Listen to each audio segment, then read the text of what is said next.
السلام علیکم دوستو ناظرین، آج میں آپ کو وظیفہ بتاؤں گا جو دنیا اور آخرت کے ہر غم کا خاتمہ کرے گا۔ حضرت ابو درداء رضی اللہ تعالی عنہ سے روایت ہے کہ جناب رسول اللہ صلی اللہ علیہ وسلم نے فرمایا کہ جو شخص صبح و شام 7 مرتبہ مندرجہ ذیل کلمات پڑھ لے گا تو اللہ تعالی اس کے دنیا و آخرت کے ہر غم سے نجات کے لیے کافی ہو جائیں گے۔ بسم اللہ الرحمن الرحیم، حسبی اللہ لا الہ الا ہو علیہ توکلت وہو رب العرش العظیم۔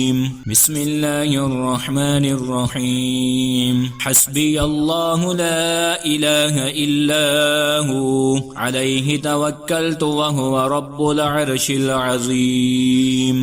میرے لیے اللہ تعالی کافی ہے، جس کے سوا کوئی معبود ہونے کے لائق نہیں، اسی پر میں نے بھروسہ کر لیا اور وہ عرش عظیم کا مالک ہے۔